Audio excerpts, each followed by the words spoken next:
Carol is one of 40 million American women with urinary incontinence. She started having problems over the summer. When I sneezed, coughed, that type of thing, sometimes just moving from sitting to standing. I just started doing yoga for the first time, and some of the exercises that I did, I had problem. It wasn't a lot, but But it was enough. impacting your life? It was impacting my life, yes. Right.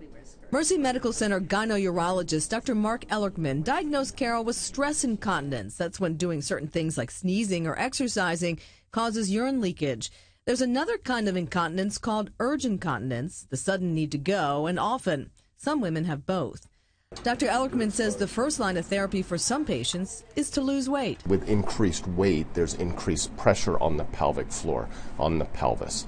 And that weight, then that increased pressure is transmitted to the bladder and the bladder neck.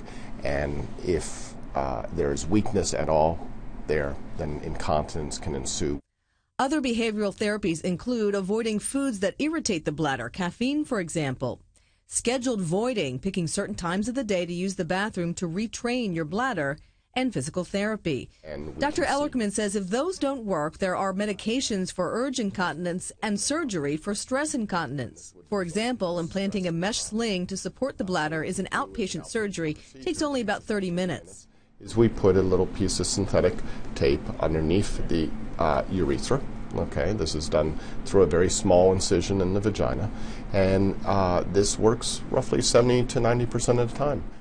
It worked for Carol. She underwent the mesh sling surgery with Dr. Ellerkmann in October. She says it was easy. Her advice for other women with incontinence? Do something about it. It's not that hard.